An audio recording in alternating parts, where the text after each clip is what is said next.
Stroke iri mu ndwara zugarije abantu, abatoya, abakuru, abasaza, abakecuru.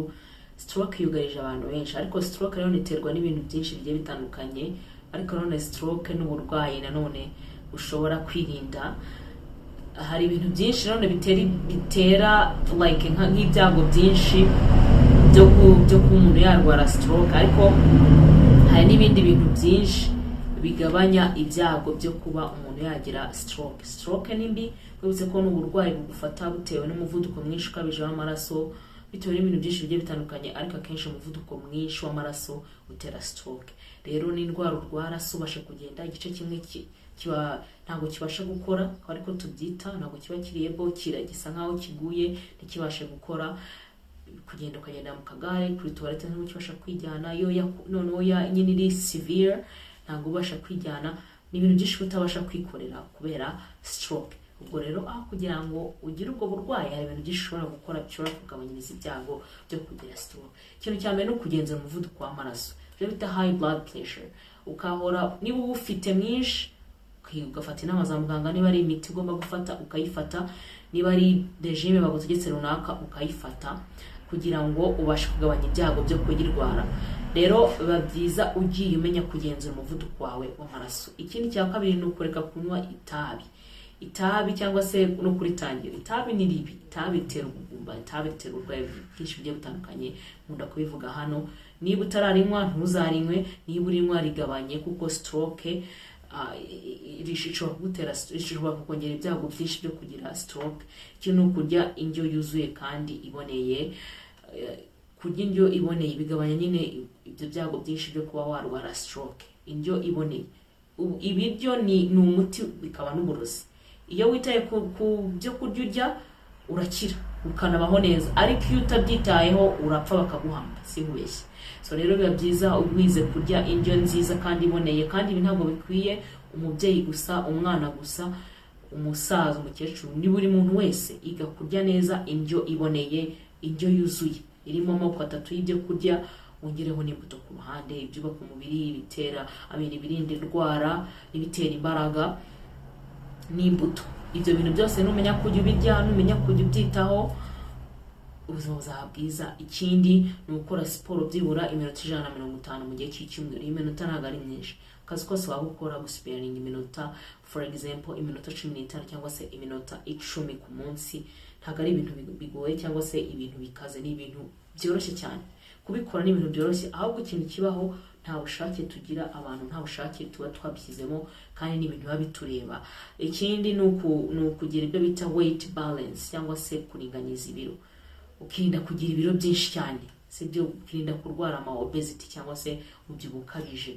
Ubwo muri ibyo harimo kurya izo indyo yuzuye no gukora siporo, bityo bigufasha kugabanya ibyago byo kwegera stroke, kugabanya cyangwa se kwirinda kunywa inzoga nyinshi. Inzoga nyinshi zirangiza, zitera umuvuduko hejuru w'amaraso, abantu bagira imifu zigiye zitandukanye, ariko scientifically inzoga zitera ibintu byinshi bigiye bitandukanye, harimo nyine no kongera ibyago byo kuba wagira stroke, kubera ko hari inzoga zizamura umuvuduko w'amaraso, hari n'ubwoko bw'amayoga bugenda butera ibibazo bigiye bitandukanye. So rero kugabanya cyangwa se no kwirinda kunywa inzoga nyinshi ni ibintu byiza byagufasha kugabanya ibyago byo kwegera stroke.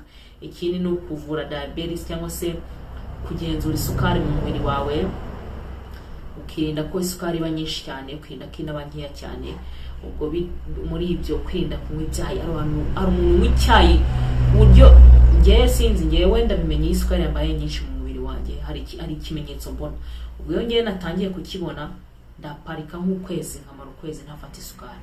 Igikoma nkwa si mu gikoma kirimo isukari, cyakoze wenda nka konsoma isukari yo mu bisheke no mu zindi fruits cyangwa se n'izindi stuffs zo kuruhande nshobora gufata zirimo isukari, ariko isukari iri processed yo mu ruganda ndirinda cyane, kuko nanjye yabaye nyinshi ndabimenya. Rero nayo iri mu bintu bishobora kwegereza ibyago byo kugira stroke, isukari maje kubana nyinshi cyane mu mubiri. Ikindi no kugabanya cholesterol iri hejuru, by'umwihariko binyuze mu ndyo urya cyangwa imiti muganga aba yakwandikiye. Cholesterol ngibutse ko ni ibinure babiri bisa nkaho biri mu maraso, let's call it that way. Ni ibinure, kandi ibyo binure bigiye ku mutima ntutera neza. None iyo binure iyo bihuye n'umuvuduko ukabije w'amaraso, stroke itiza byihuse cyane, ntabwo itinda. umeze nkaho uri kwihamagara. Ngo kugira ngo yirinde rero wenda kurya ibiryo birimo ibinure byinshi by'umwihariko bikomoka ku matungo, ngo ni nk'inyama zitukura zirimo ibinure, tukagira umuco wo kurya inyama z'umweru, ariko biragoye kuko zirahenda cyane. So biragoye cyane. Ikintu kuvura indwara z'umutima cyane hari indwara yitwa arterial fibrillation AFib, ni kuko yongera ibyago bya stroke. Iyo ndwara yitwa arterial fibrillation ni indwara yongera ibyago bya stroke. Ni indwara mbi, ni indwara y'umutima, utatuzayisobanura. Ni indwara yongera ibyago bya stroke. Ikindi ugomba kugerageza ugafata imiti uko muganga yigutegetse. Ushobora kuba ufite uburwayi buri chronic runaka, ari iyo mivuduko, kugira ngo rero wewe byagabanuka wenda yari kurenze, bikaba byiza ko ukoresha imiti ya muganga, imiti muganga aba yakwandikiye.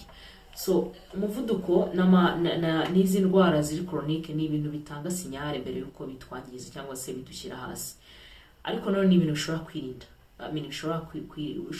bishobora kwirindwa ubyitayeho neza, ari nizo siporo, gufata regime z'ibyo kurya, kwirinda gupfa kurya ibyo bita junk food, ukazirinda, ukarya indyo ziri proper ziboneye mu kanya kose waba ubona.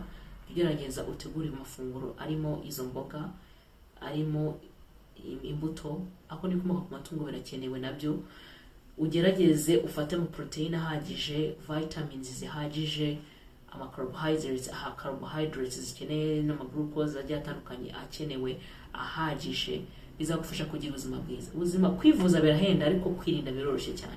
Still reference cyangwa se aho mbona kuye amakuru ni kuri website ya Mayo Clinic. Ni ikigo mpuzamahanga gikora ubushakashatsi, gitanga ubusobanuro cyangwa se n'amakuru ku bijyanye n'ubuzima, ndetse bakora innovation mu Kinyarwanda. Ni gute sinzi ukuntu mu Kinyarwanda nahita innovation. Rero byose barabikora. Iki kigo nkuraho ayo makuru, niba uzi gusoma Icyongereza, kuko njye barabikuye mu Cyongereza nkabishyira mu Kinyarwanda. Niba uzi kugisoma, you can go there and read it by yourself. I always say this. Ariko twirinde uburwayi buri chronic. Stroke ifite ntushobora gukora, ntushobora kwenjoyinga nk'abandi. Hari utuntu twinshi udashobora gukora nyine kubera ko ufite stroke. Damn, I'm sorry. Kubera ko ufite stroke. Igifaransa cyanjye kirabica. Kubera ko ufite stroke, hari byinshi udashobora gukora. Twebwe ko hari n'uburwayi ugira Rwanda rukagwa kato. Muri Afrika ntabwo turabazungu.